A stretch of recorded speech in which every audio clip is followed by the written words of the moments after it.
Hello everybody, welcome back for more Black Myth Wukong. We are continuing on in the Flame Mountain.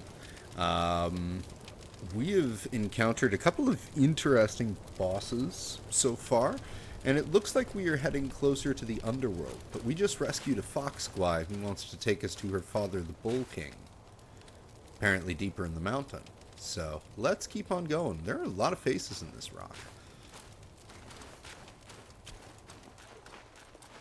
What secrets did Master Pig whisper to you just Oh. now? I've let go of our blood feud, but he still holds so much hostility. My brother's minions are everywhere. Stay close to me, kind monkey. Brother and I used to play around there. The Valiant Six had their ways of amusing us. What fun we had together. There are a lot of faces in these rocks. I'll get through this hole, and you can pass by that pack ahead. Why, thank you, little fox.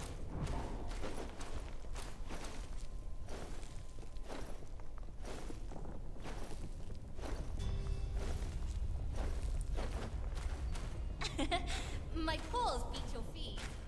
Well, you weren't the one who had to Kratos through a crevasse. Whoa.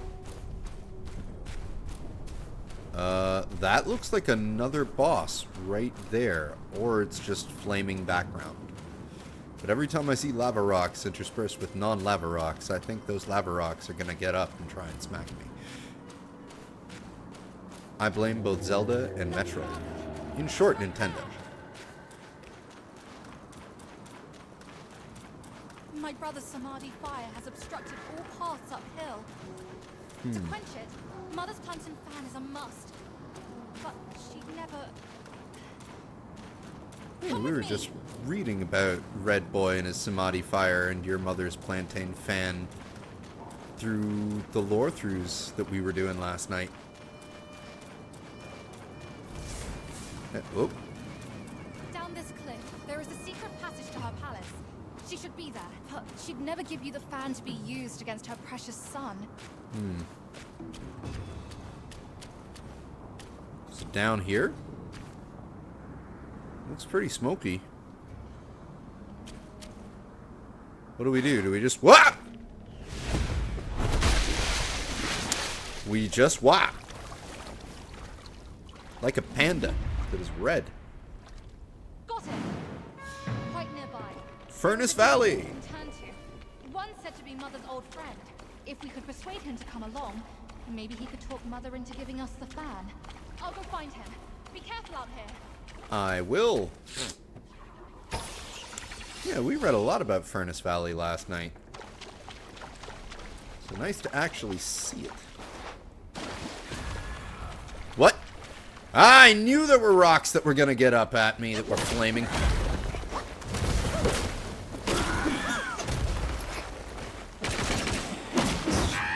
One of those things you can smell. Like sulfur. Is that a mushroom? Nope. That was a rock. Rockwise.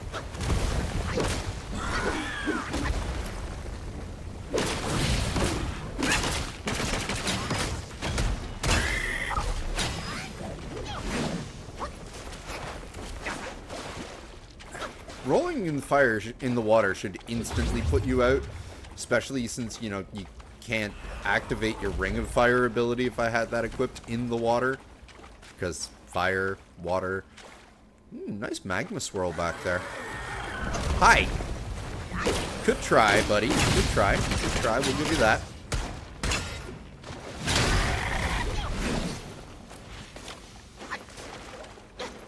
Okay, that did pretty much put me out, like, right away. I retract my statement.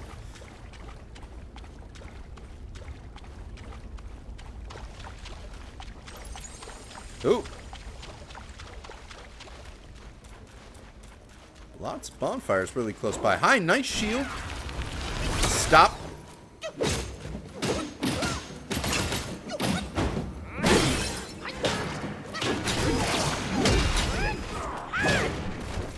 See through your shit. Break that shield, we are.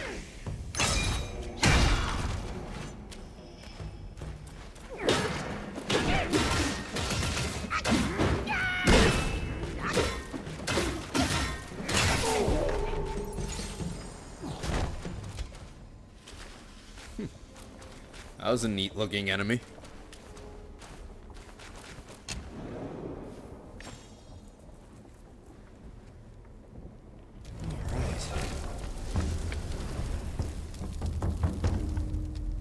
May as well rest. Get our stuff back. I have no sparks I can reignite, right? No.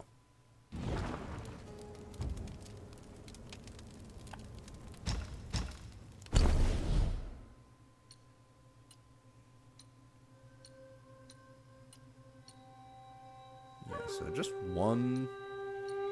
Looks like there are only 2 weapons left to craft.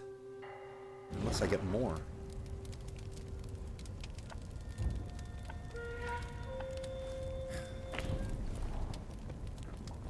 Alright, on we go.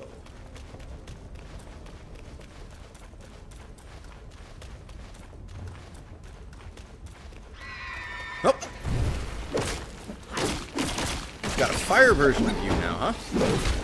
Oh, you don't shatter your top, huh? Nice.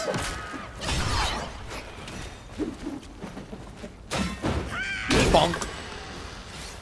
Flame Mediator drinks and soaks. Thanks for the drinks and soaks.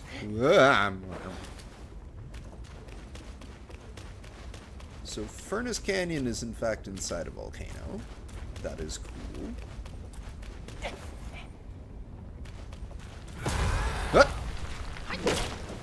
You guys hide really well. I must say, I'm impressed. Ow. Not impressed by the fire. That is just rude.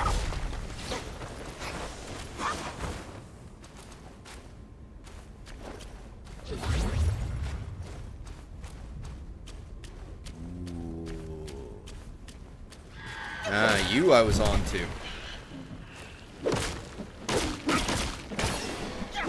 Ah! What? Uh-oh. There is no invisible wall there. That just makes me wonder if I am going to eventually get the ability to run around in the lava.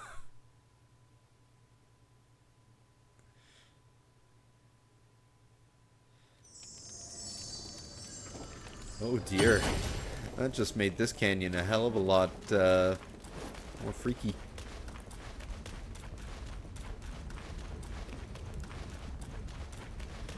False sense of security. It's like, there are invisible walls. I shouldn't have to worry about falling off the... Oh, I fell off the edge and died.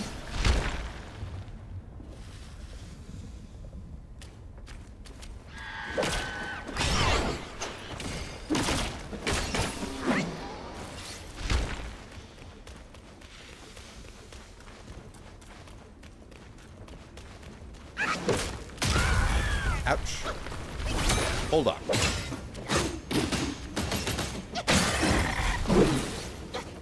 Cool. Morning.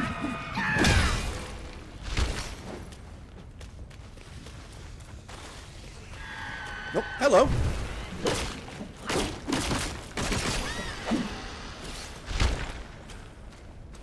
Getting good at playing this game of Spot the Enemy Rock. Oh, hi.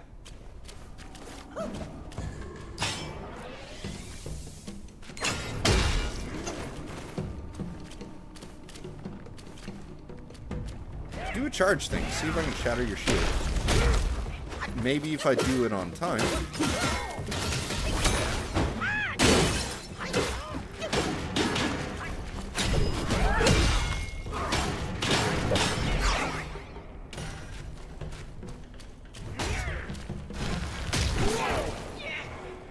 Oh.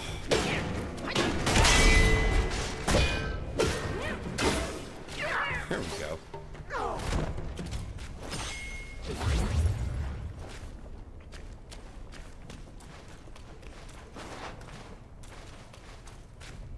Okay.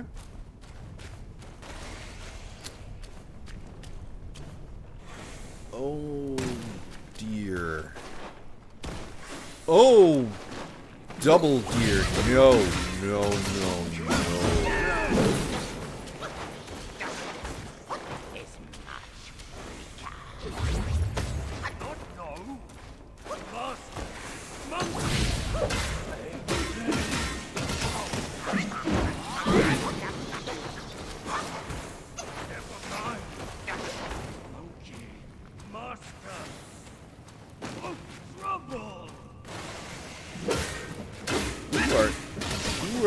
that are talking right now. Whoa! Okay. This got real very fast.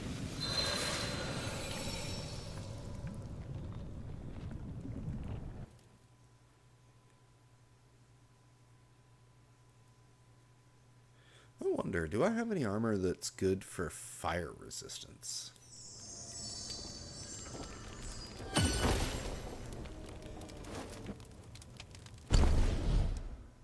Oh, we're about to find out.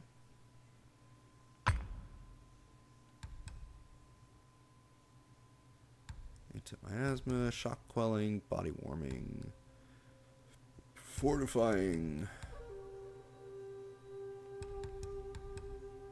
Where's the fire ones? Do I have to build them?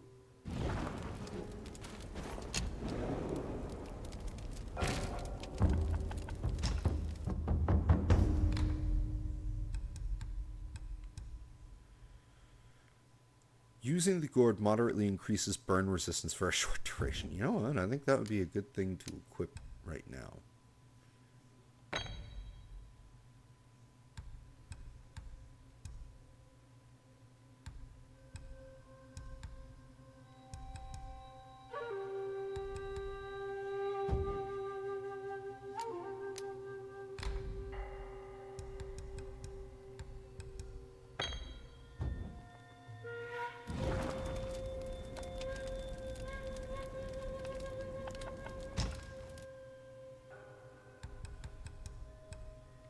Alright. Which one of these are for damage, tenacity, burnt?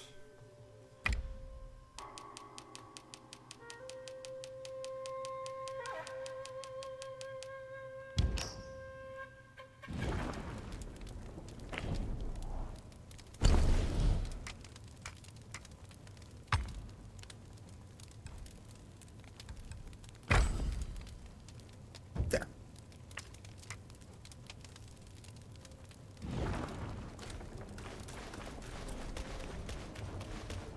Oh, right. We were going to see if we had any, like, good armor for fire. Oh. Hey, the immobilized stuff is good for fire. Let's see. 32 down to 24. So an 8-point difference. You know what? I don't think it's going to make too much of a difference.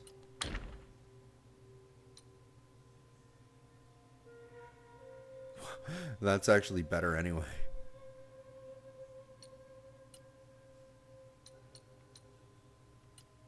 Shock.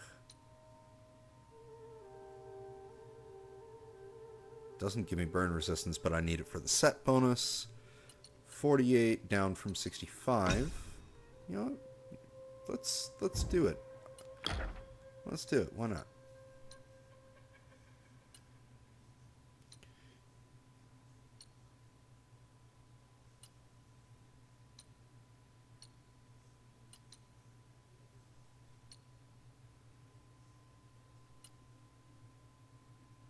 Here we are. Oh, these are actually better. Hey.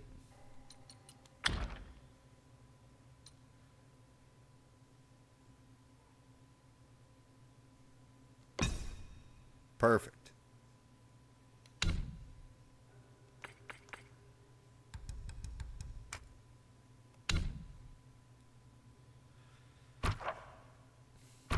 Three more meditation spots around. Okay, we're doing pretty good.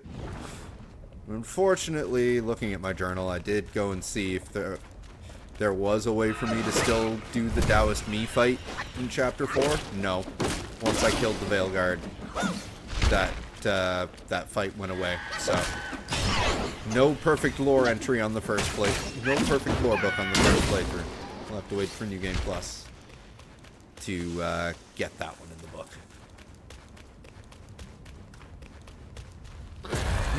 You guys can just do your thing. I have a whole bunch of friggin' lava worms to deal with, and they're more annoying than you. I prefer to have more health and shit for them. So, oh. Hi. And goodbye. I know you'll follow me down here.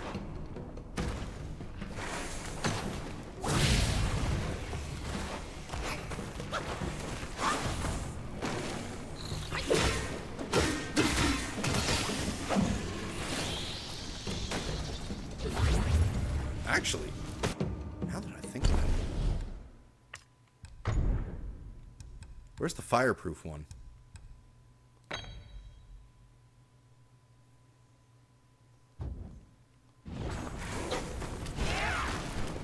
Holy shit, he did follow me down.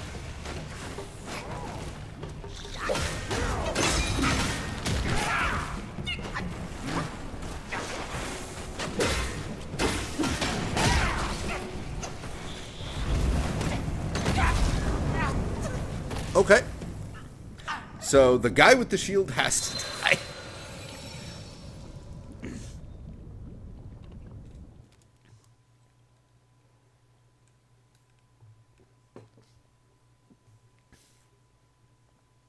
Alright, so we've got a lot of fire resistant stuff that I should start using more of.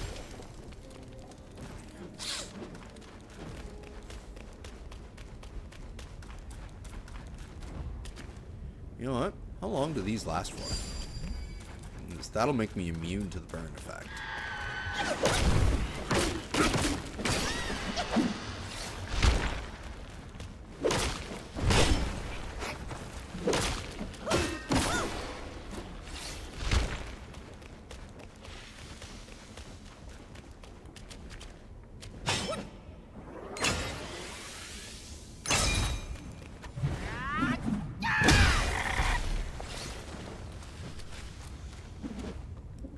Okay, new strategy.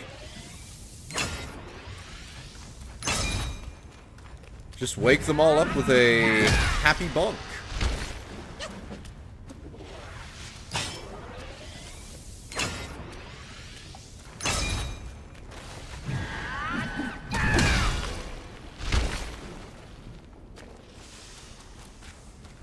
It's mostly successful. Alright, buddy. Come and do your thing.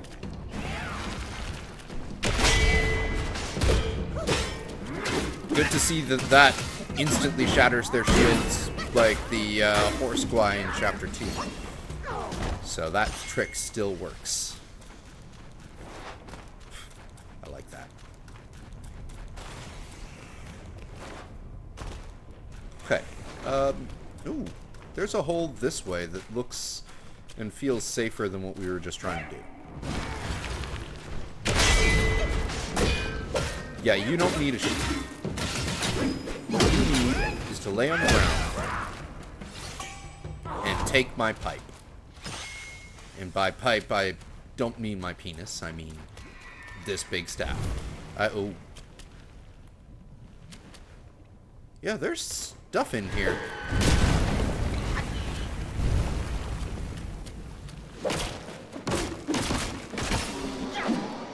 Okay.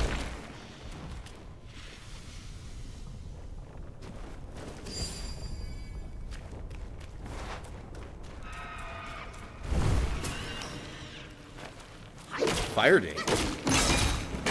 That's... Okay, so this will... Yeah. Alright, now I see how this will actually work out well. Let's go replenish our health. That seems to me to be the way to go.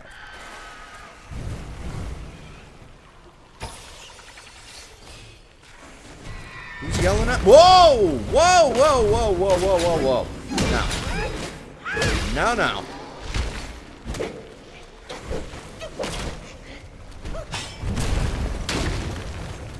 I will poke you uphill. Kind sir or madam.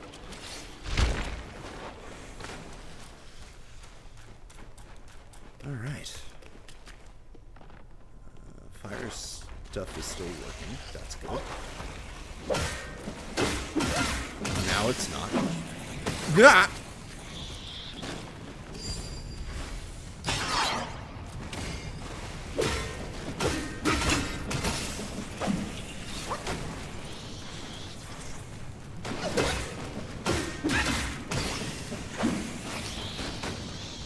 Oh, you have multiple arms. You're a bigger one.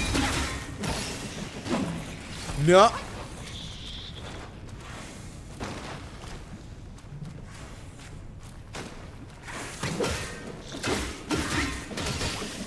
Okay, standing in the lava still hurts.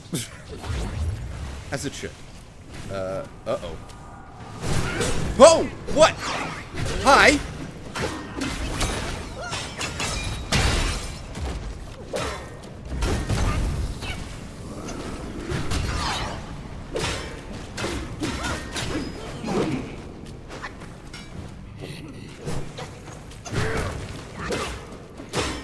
I like you. You're cool.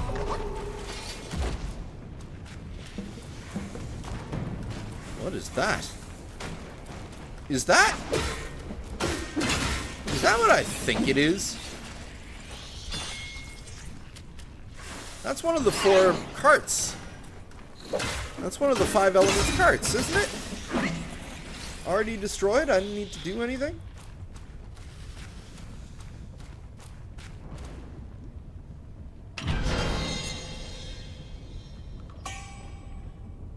Yes, those I need.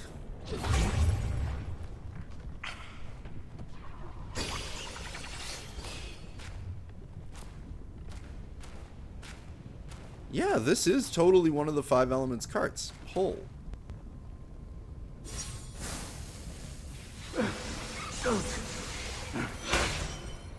In death, I desire but a complete and final cessation.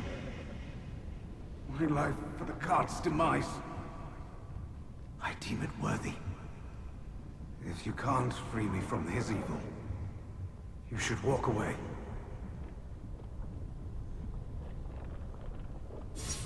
Well, I will happily kill you. From death roots life, and from life, death. I should have discerned his malice. Since I've bid farewell with kind words, you should depart now. Side quest. My body has been exploited. I beg you to leave my soul in peace. Go. Take the whip now, and my soul shall scatter. I implore you to stop. Give me the damn whip. Much. I should let go. I cannot rest in peace before my body is freed from darkness.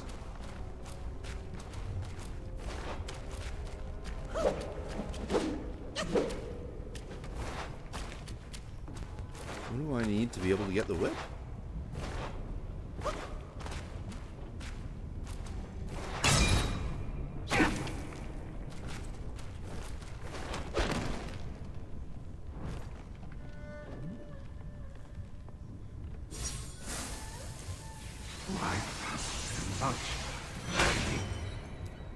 I should let go.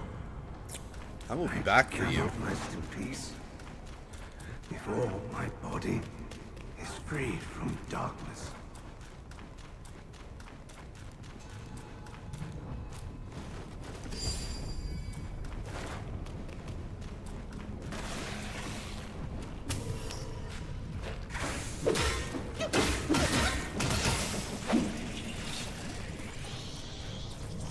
There's something over there.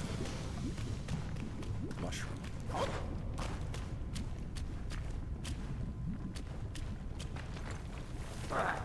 Of course.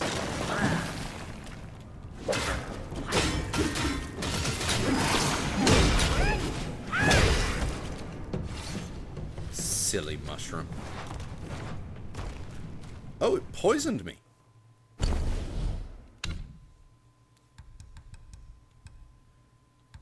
Where's my anti-miasma? There it is.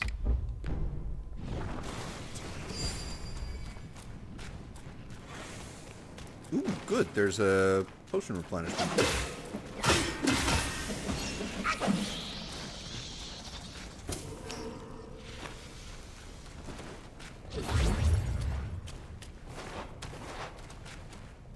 This is a whole cave. Oh, wait, no, this probably leads back to...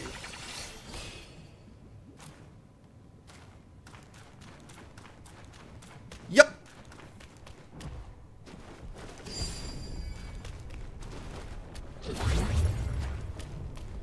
Alright, just real quick.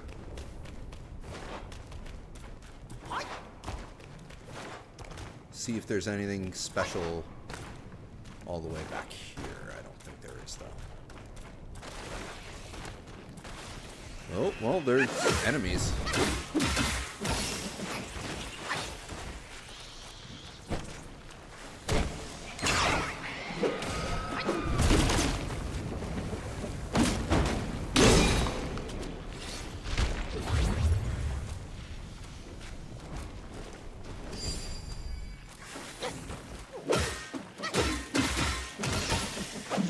Nothing but frickin' pain down here.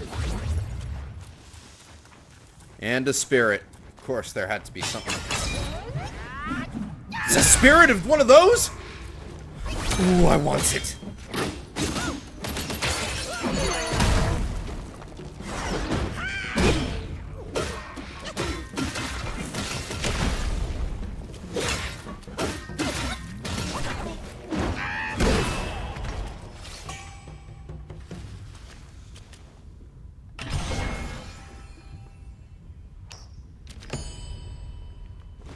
Kun Steel. Nice. Enhanced ginseng pellets. Another knot of voidness. The turtle treasure spirit. That makes me very happy. Okay. And this is the end of this chasm, right? Yep. Alright, perfect. So now we know exactly where we can go. This level so far has been a lot more linear than the last three have. Yeah, I'm gonna have to use one.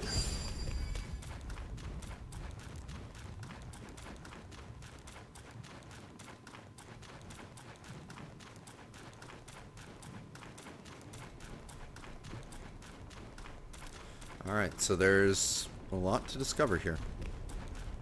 Still, I mean, we found that, we found the third 5 elements cart, and it's all kinds of messed up.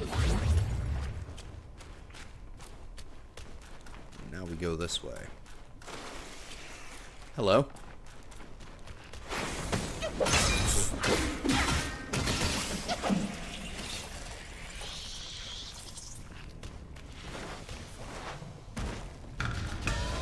Wait, what?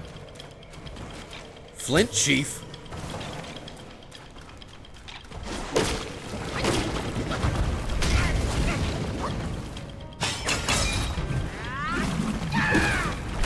Oh, that's no good.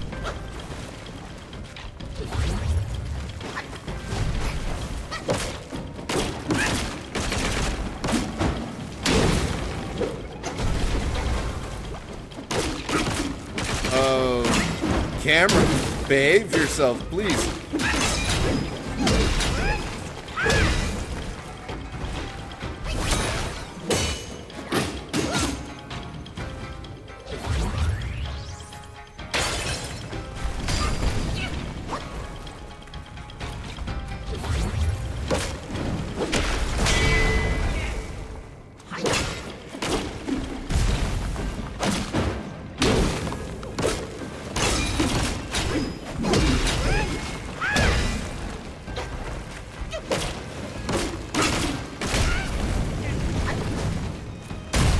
Ugh.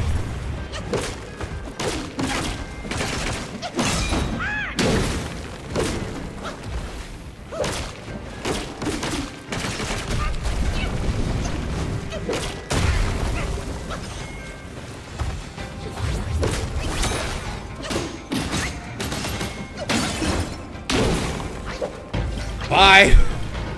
Samadhi Fire Crystal. Not a voidness. We got that thing's spirit too, by the looks of it.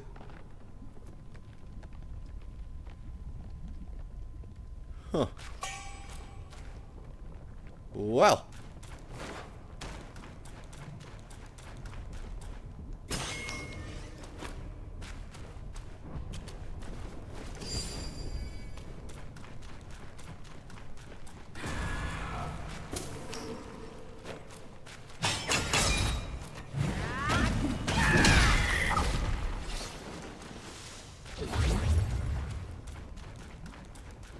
Okay. Now we've gotten all of the secrets out of this little side path before we go on. That was an unexpected boss fight, but thankfully not too difficult of one. Because him being in lava, like that, I can see how people who didn't like specifically spec their for fire would have a problem with that. Okay. And we got another spirit right here. Wow. Oh, hello.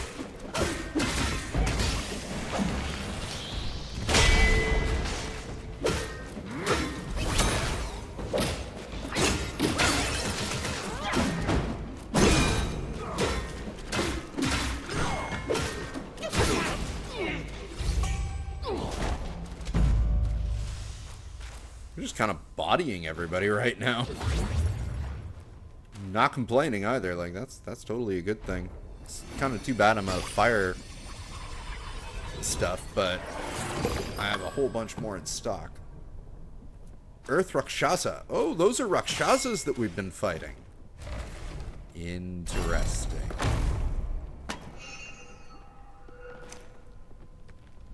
They didn't seem very tigerly. Celestial Ribbon materials.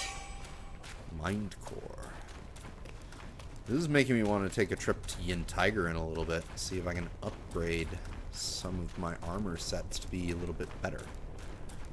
Also, we have like a... Ah! You just launched an effective jump scare. You bitch.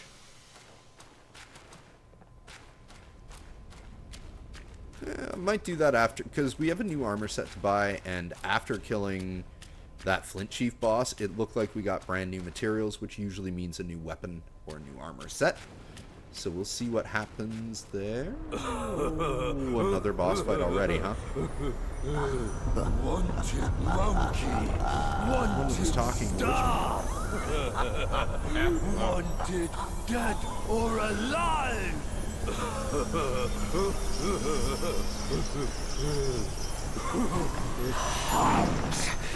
Misty cloud, cloudy mist. To the princess palace face. Wow! So many gang fights.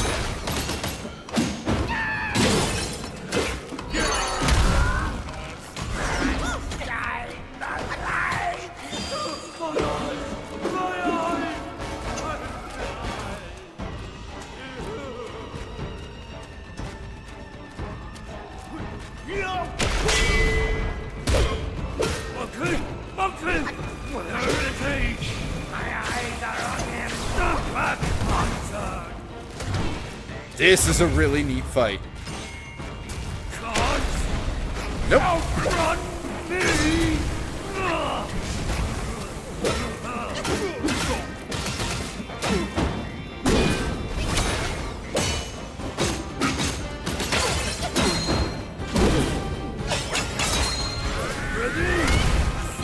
Mine's bigger.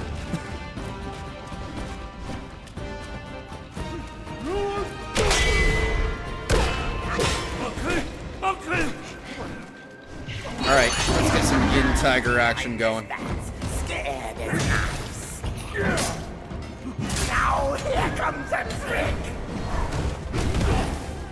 Here I go!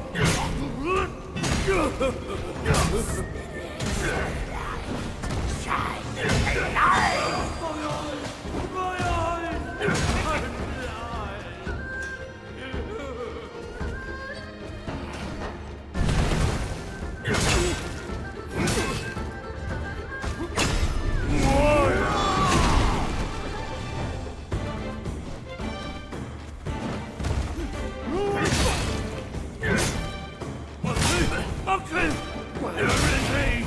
My eyes!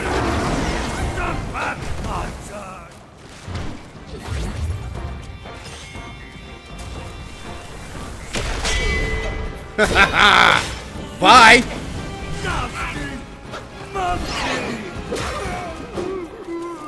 What do you got for me now?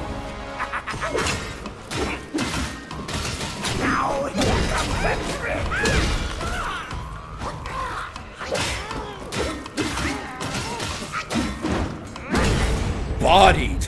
I can't believe I missed that flying fool.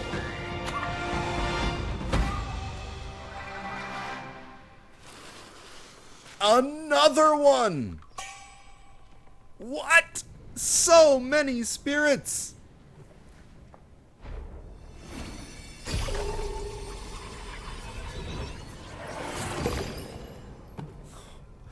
Damn.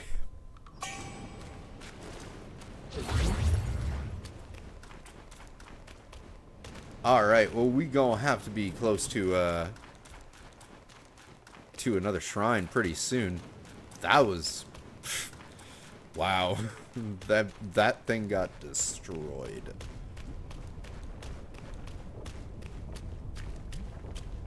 Alright, well let's make it into the princess's palace. See if we can get this plantain fan to cool the samadhi flames.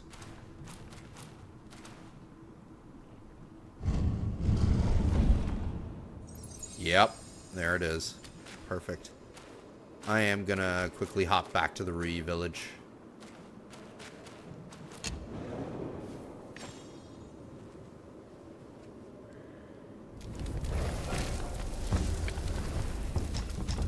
Oh, yep.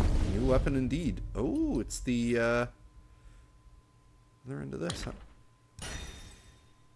Staff of Blazing Karma. Better burn resistance. I need 2 more Samadhi Fire Crystals, 1 more Gold Tree Core.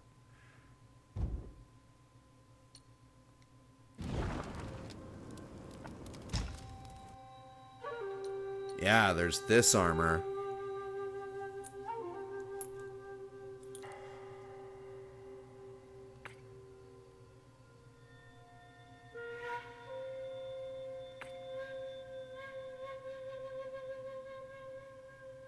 Yeah, which is poison resistance. You know what? I'd rather take the fine gold threads I'm using and upgrade this armor set, because I've always liked this armor set. So, I'm going to do that.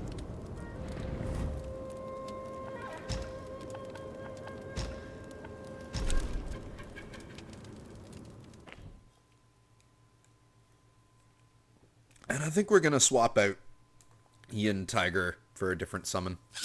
Because as much as I like him, he's a little bit slow. But he did put in some pretty damn good hits.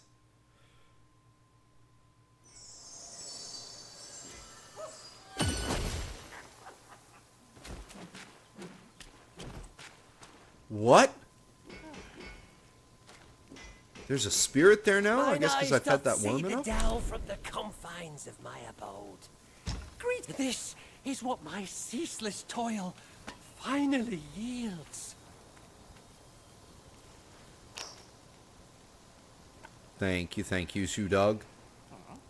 What can we do with celestial medicines? Yeah, let's get that burn resistance up. Seek from within to ascend. Seek from without to craft pills.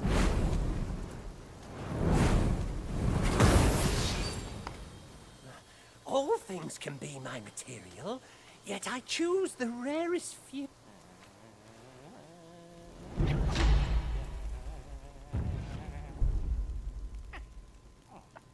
Sweet.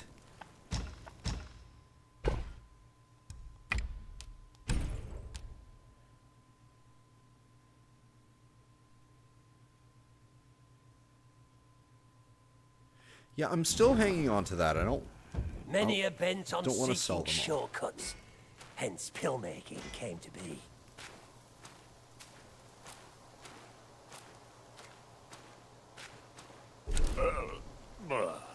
Can't Where do there's anything drink, with you. all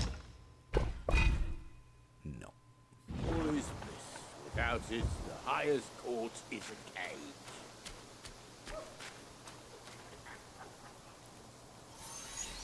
A monkey reaps what he sows. Before I grab that spirit, do you have anything new to say? In this world, only the green ones never let me down. Oh, who's there to lend me comfort as I live out my year? These three?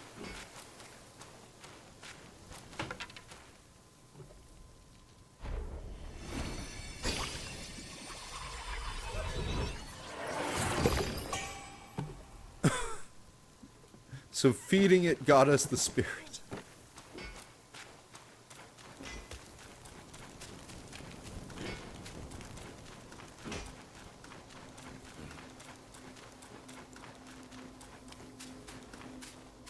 Hey, buddy.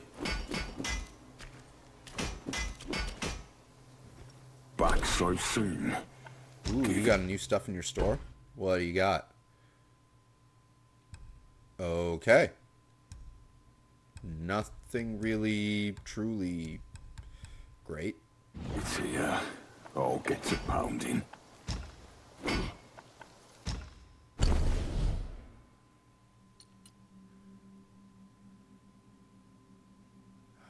Cost 2. Also cost 2. And then these probably cost 1, don't they? And these have the burn resistance, so you know what? This prying gear. There's no faults I can find.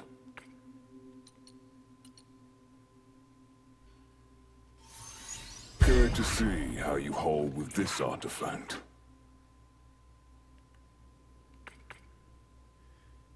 And then we can work on the rest of it later.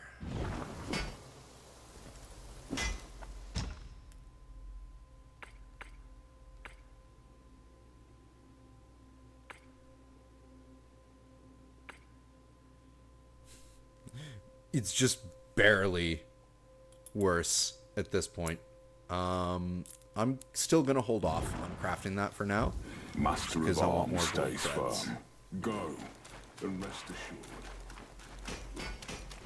Thank you, Yin.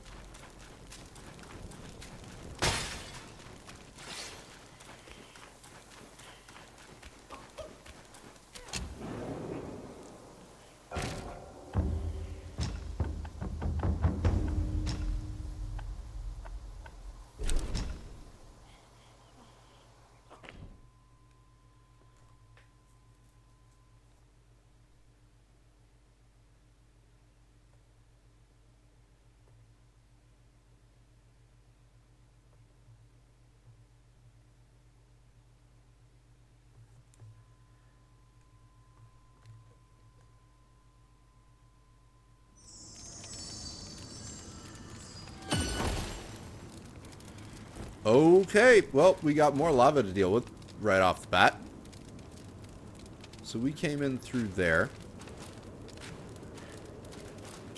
There's something good. And there's a pair of good things.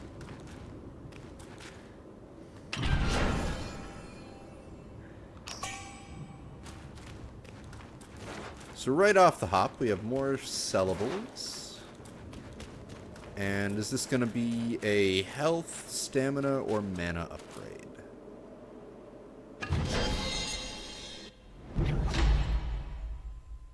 Mana.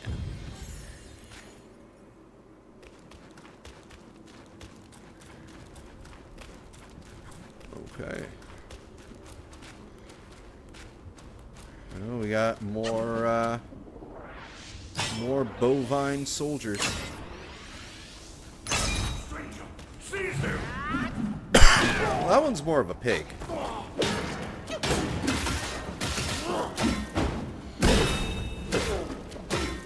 Oh wait, no, I see the cow in it now. I'll die to keep our lady safe.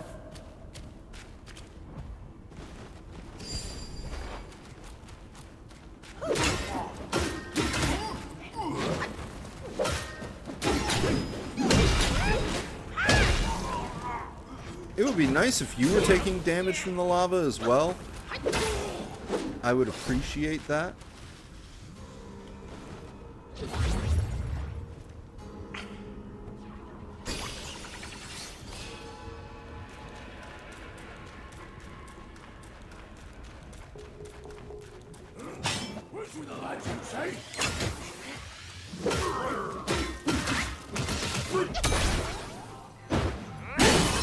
Oh, it always makes me happy when I'm able to get that off.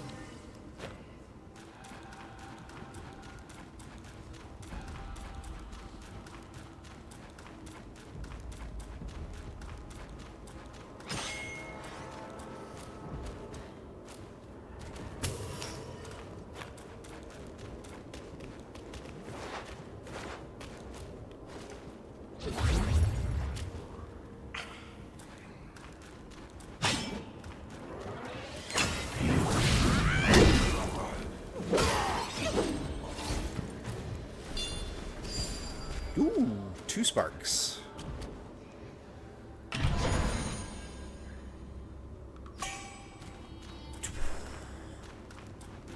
That was what made this detour all the more worthwhile.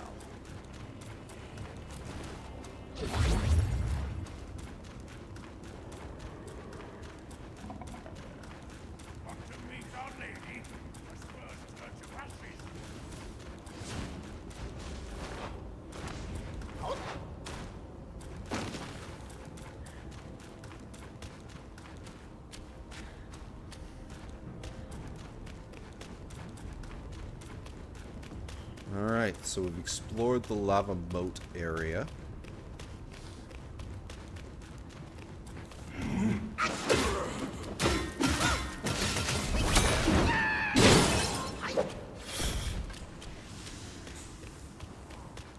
It is nice.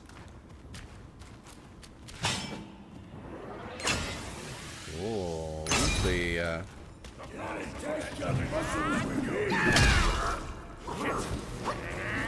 oh, we got fire mages, huh?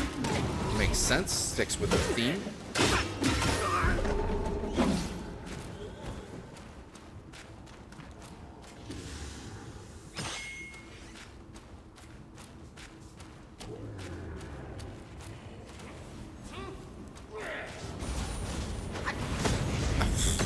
Oh!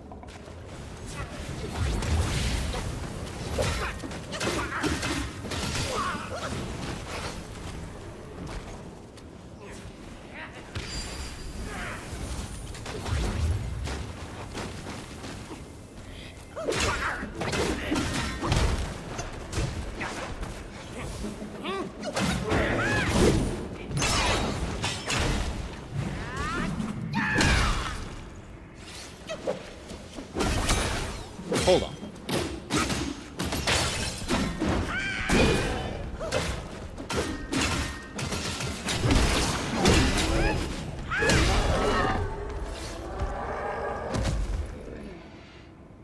Now that was a nice... What the? Oh, hi. You are big.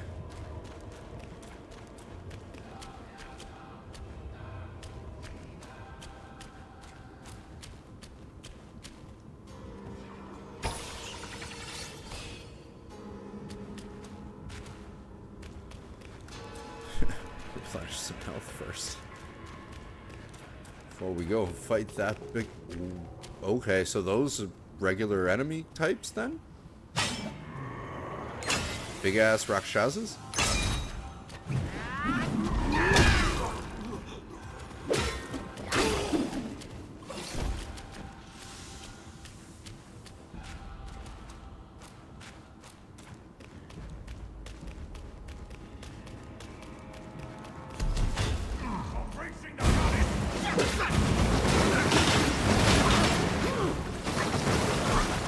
Can't see.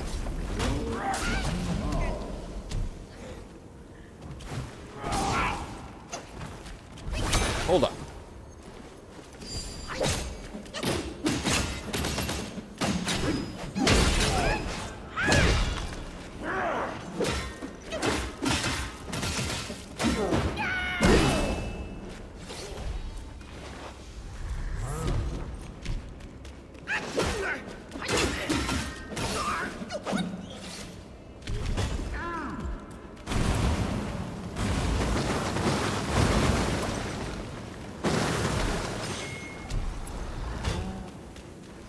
Yeesh.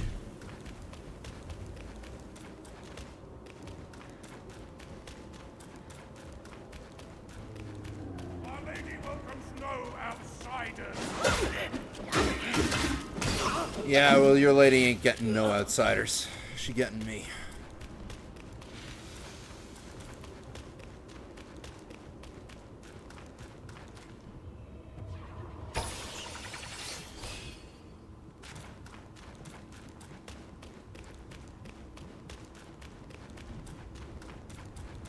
Well, first off, there seems to be a closer shrine to here.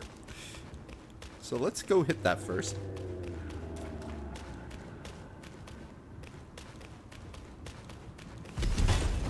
It's up there. Ooh, what? Okay, it's just them firing off.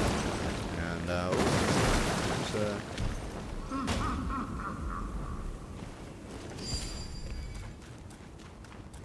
okay, so that just leads us into there, and then, oh, okay. Okay, cool. I got you.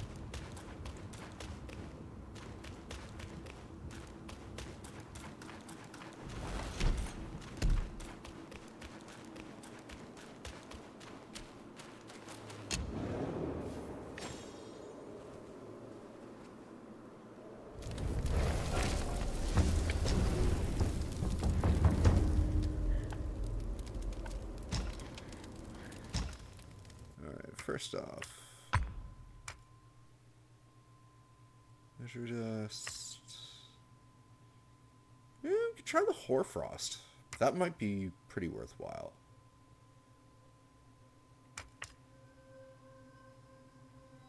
Could try Monkey Man as well. The Cock Chief, immune to frost, wielding longsword and unleashes Frostbane. Immunity to shock. Wait, does that mean that...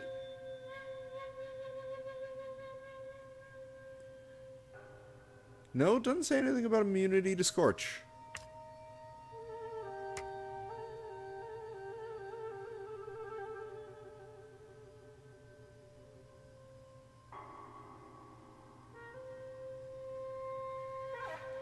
Deflection. Oh, he has a whole lot of things he can do.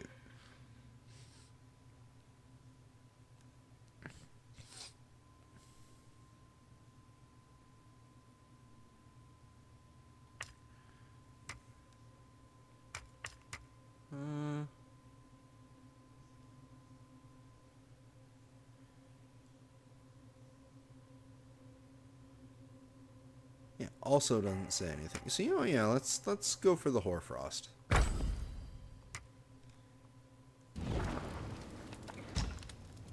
Now we have 2 sparks.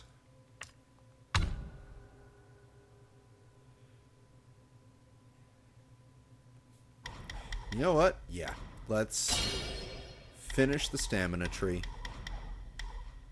And,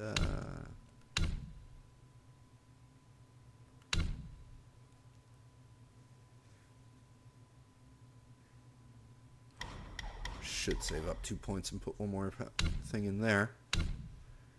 Transformations.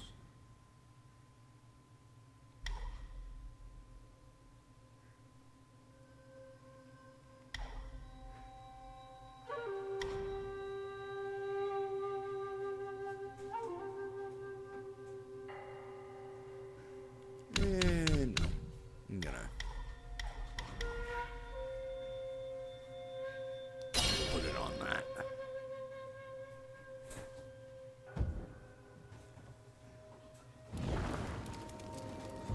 Alright. So, this clearly looks like that could be the way. But, then we wouldn't be fighting these two. Which, we gotta try. But first things first, gotta make sure there isn't anyone else who's gonna get in our way and fire off shots from the distance.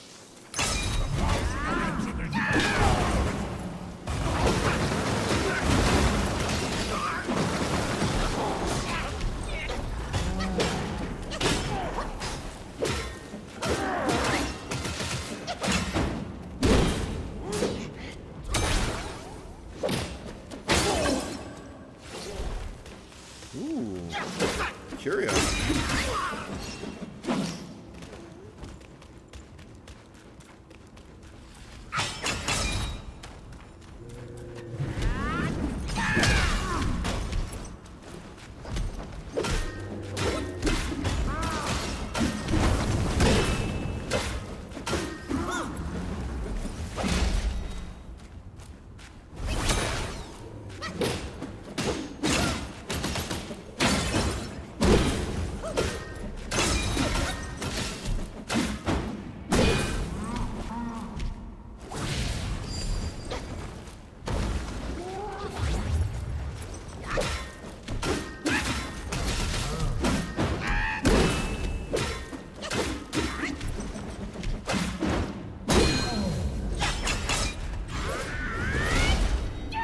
Bye! Wait, did that miss? Doesn't matter if it missed, because he's dead. Gold button curio.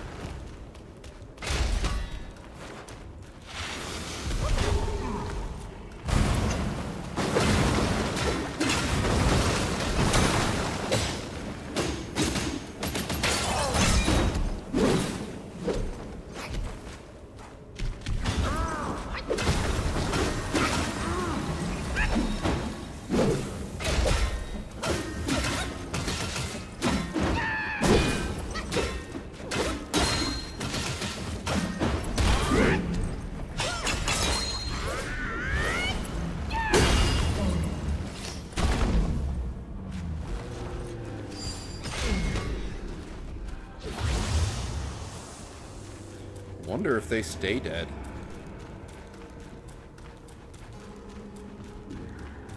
Okay, so what we have in here is this, oh, yes! You're still alive!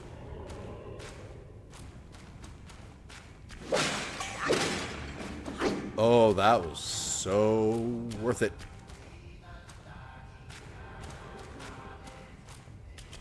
Hey, buddy. What comfort does this heart implore? A humble drink, its solace I adore. A fine brew deserves a fitting gourd. Here, take this. The Bull King accepted his destiny, but there are What did I others just who take? refuse to do the same. Family strife confounds even the wisest. Why should we meddle? With a full gourd's draught by my side, let cares drift away into the tide. The Bull King accepted his destiny, but there are others who refuse to do the same. Family strife confounds even the wisest. Why should we meddle? With a full gourd's draught by my... Okay. Did he just give me a new gourd? No, he didn't. So then what was the whole here, take this thing? When a full health significantly increases attack. Ooh. That's nice. An opaque and bright crystal left from molten stone and imbued with the power of the Samadhi fire can be used in crafting weapons. Originated from the southernmost reaches of the land, the Flaming Mountains. Species was Flaming Mountain species was plant by Rakshasi herself. Yeah, that's a typo for sure. This can be used to make medicine.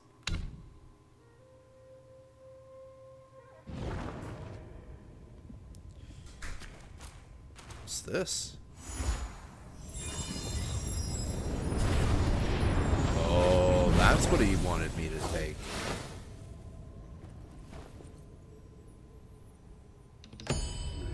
Supreme Gourd.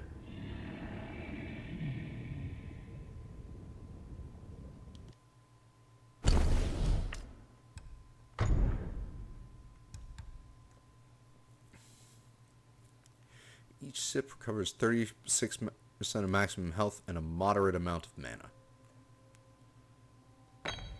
Sure. We'll go for that because we don't really need the fire protection gourd right now with what we're doing.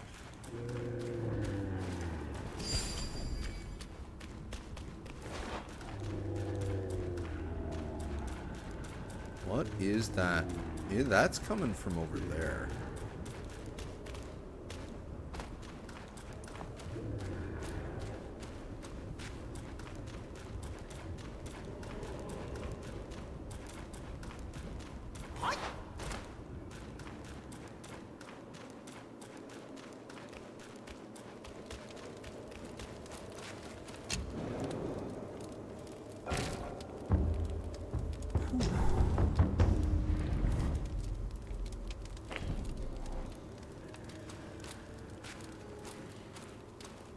Alright, well, we've been going for a good while.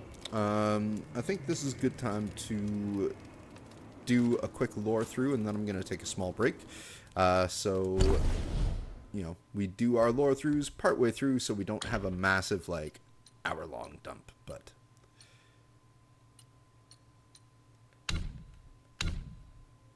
Yes. Oh wow, we already found all the lesser Yaoguais for the chapter.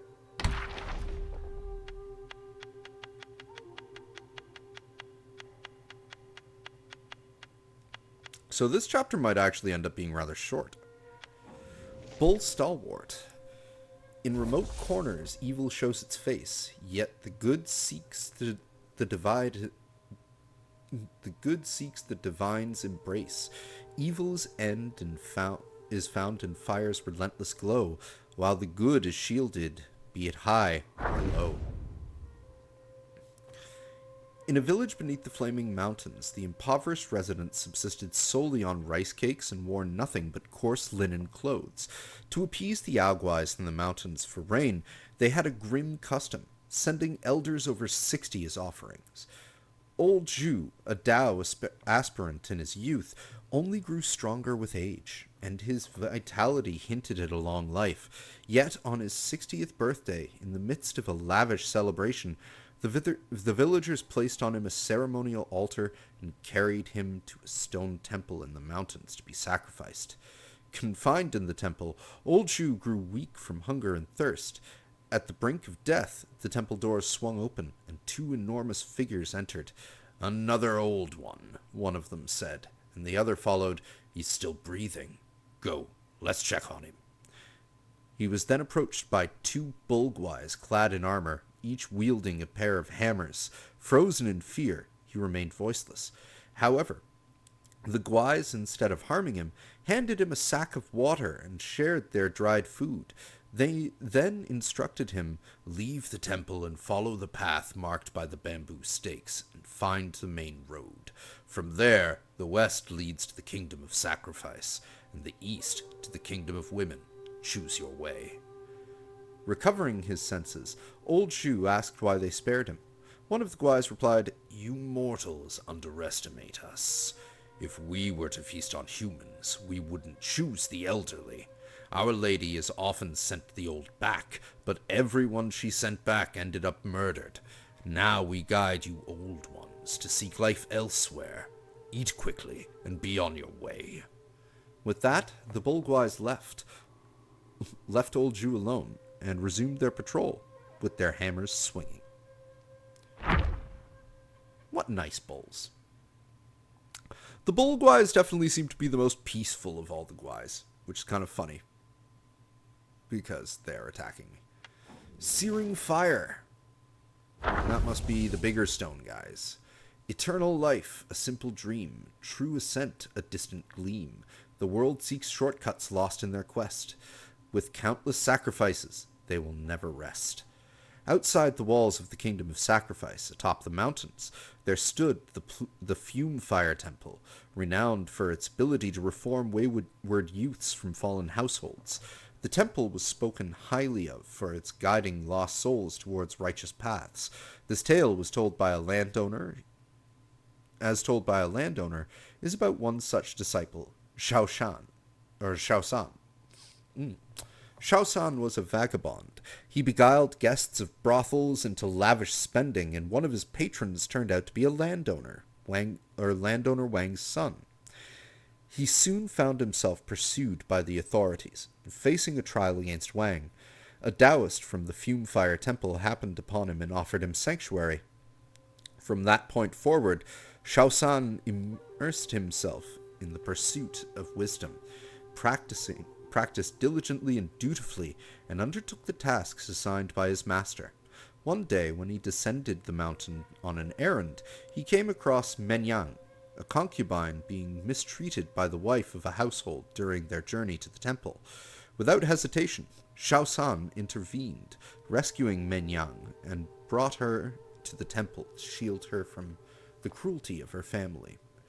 With nowhere else to turn, Menyang was welcomed into the temple by the master and became a disciple, filled with gratitude for Shaosan, saving her life.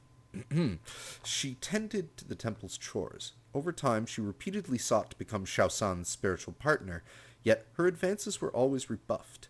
Years later, having made significant spiritual progress, Shaosan underwent an ascension ceremony organized by his master, with Menyang invited as a witness.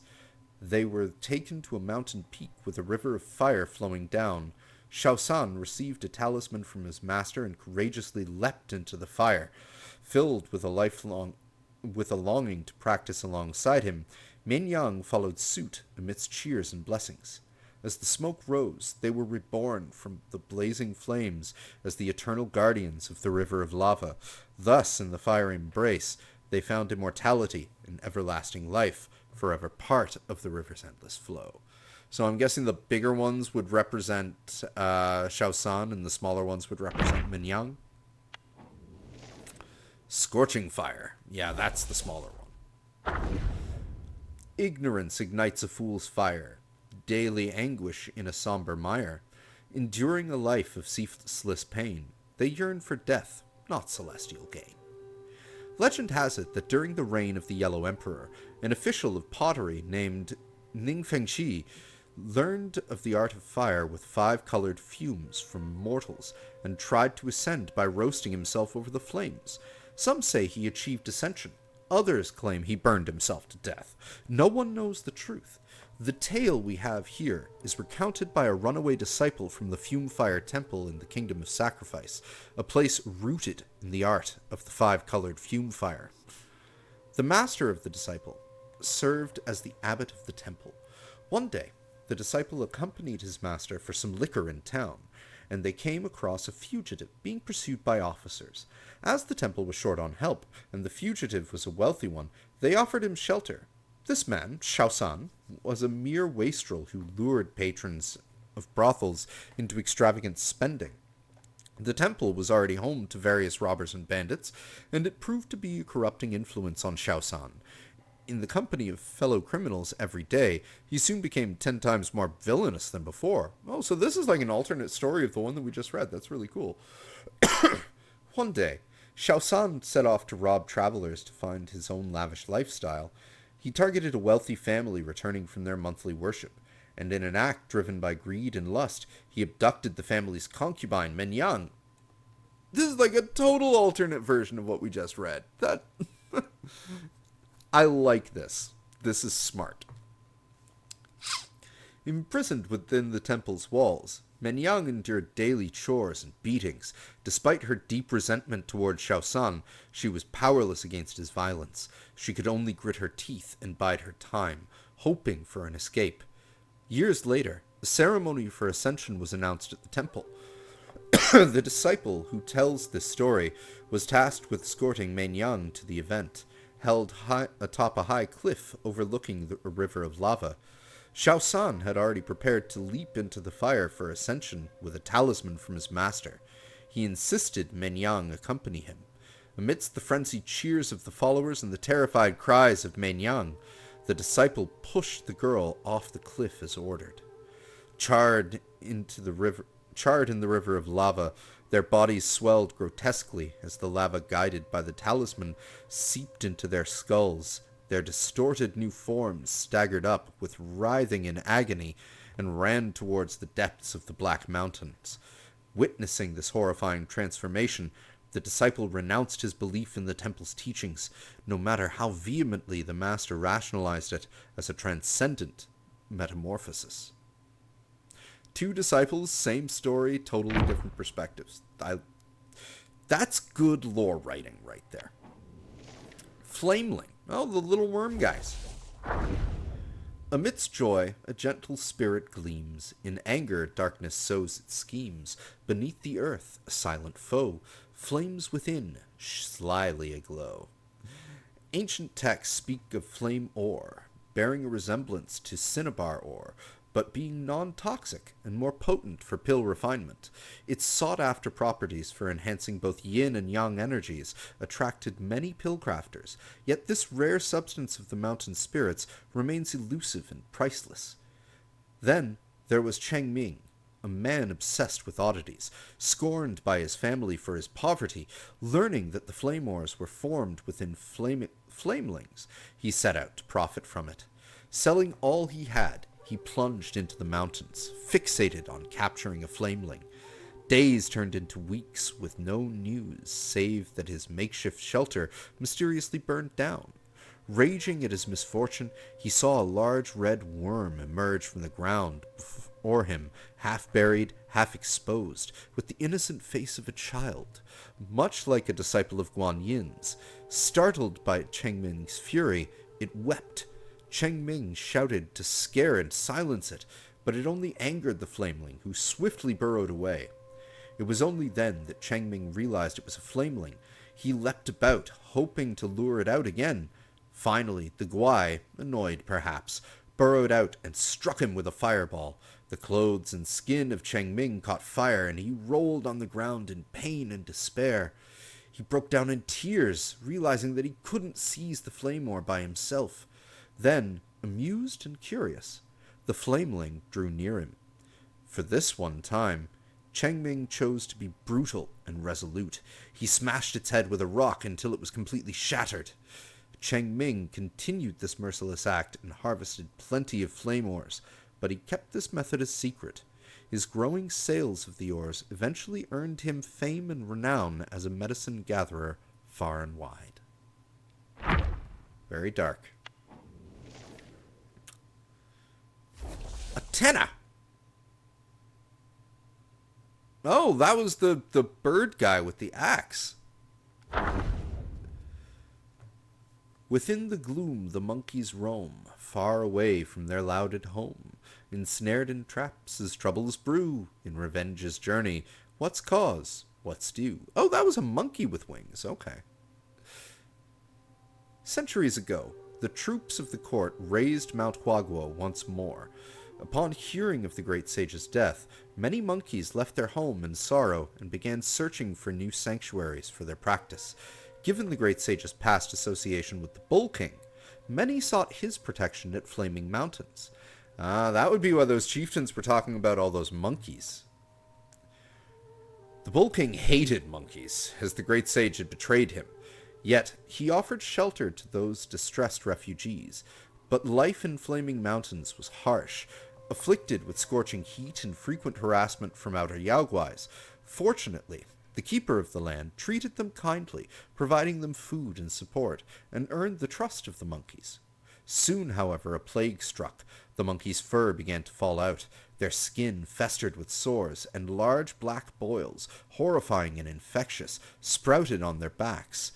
The plague spread rapidly, leaving many in such agony that death seemed a preferable fate.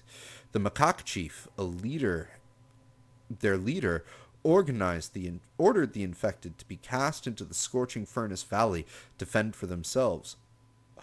Oh, so the macaque chief came from the Flaming Mountains over to the New West. Okay. I think I remember reading that too, but now we get a little bit more of that. Abandoned and dying, these monkeys cursed their former kin. As death neared, the keeper came to save them, and with astounding cures.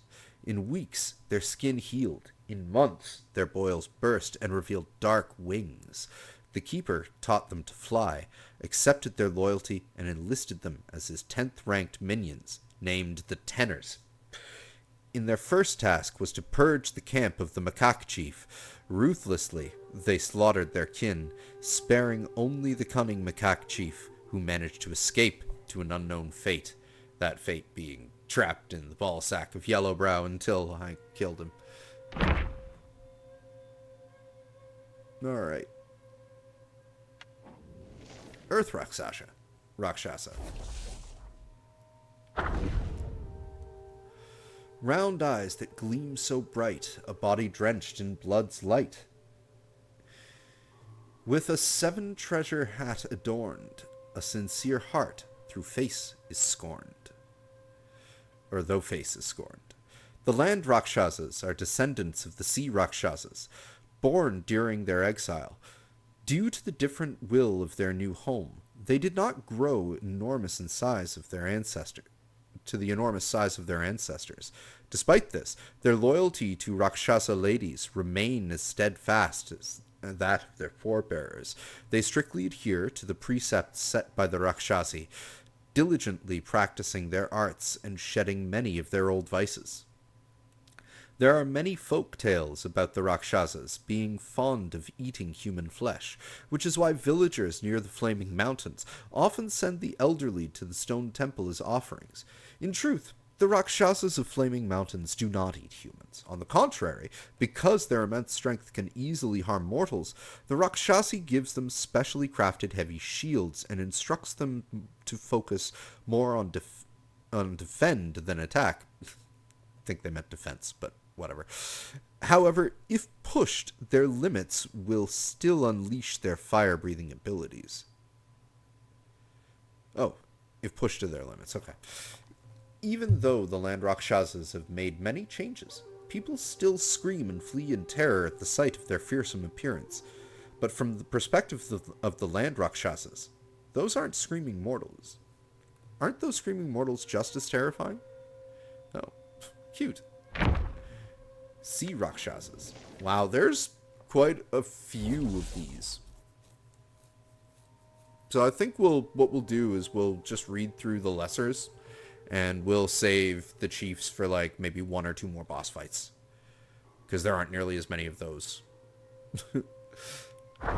Anyway, Sea Rakshasa. My land is harsh and my look stern, yet if at their scorn I never turn. True valor looks not at on the skin. I should have known who is my kin.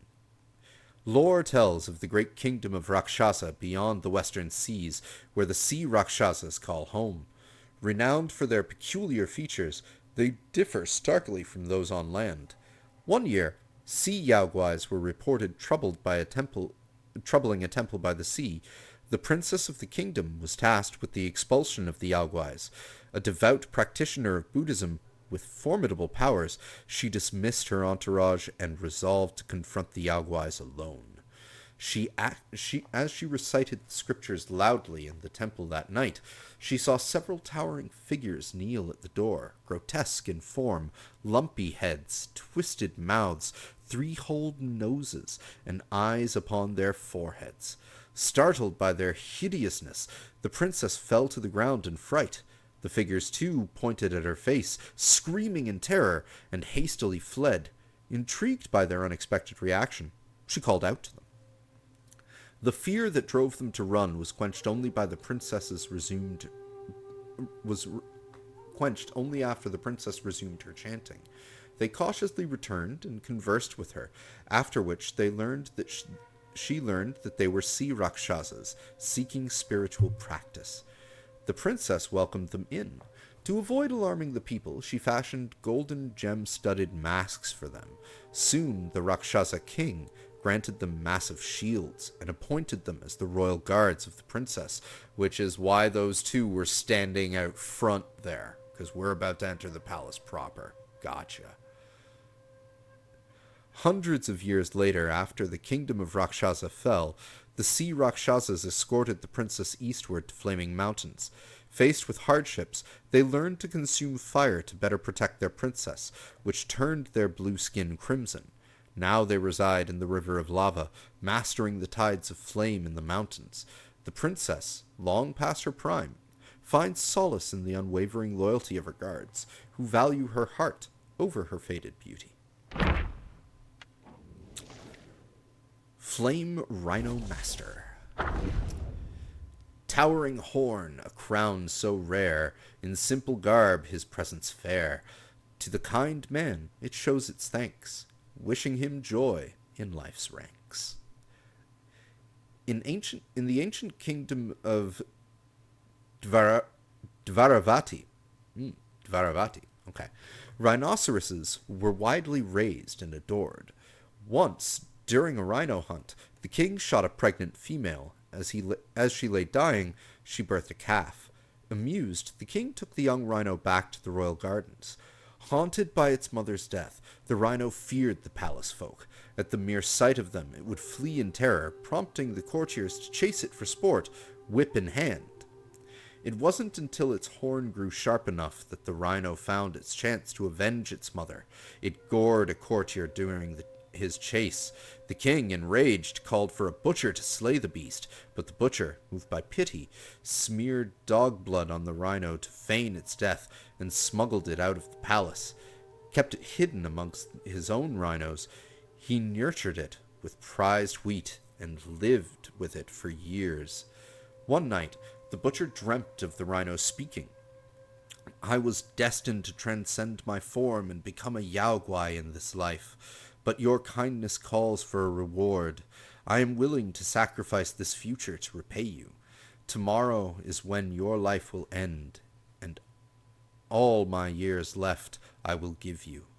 My horn will be left on your table. When you pass, have your wife burn it. If it burns completely, you shall live again. The next day, the butcher found the horn, but no sign of the rhino. He told his wife to do what to do, and soon breathed his last. Following his instructions, his wife burned the horn for 49 days and nights. Astonishingly, the butcher was resurrected, yet he was different.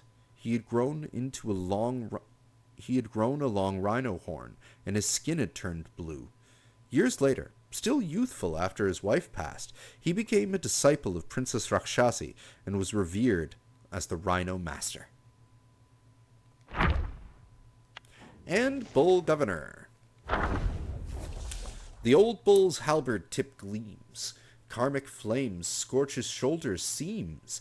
Guiding souls through life's end, toils endlessly in the mortal land. That barely rhymes, but okay. In bygone days, a young boy hid in a neighbor's storeroom to play with fire. Accidentally, he ignited the items inside. Fearing punishment, he attempted to extinguish the flames himself, but they quickly grew out of control. The entire storeroom was confused, and tragically, the boy perished in the blaze. His death left behind a great calamity. The neighbors demanded compensation for the lost items from his parents, while his parents demanded compensation for their son's life. The arguments raged on, and even on the 7th day after the boy's death, the day that his soul should be fetched, no resolution was reached. With the ritual at the funeral disrupted and the bull head and horse face, the soul fetchers refused to escort his soul.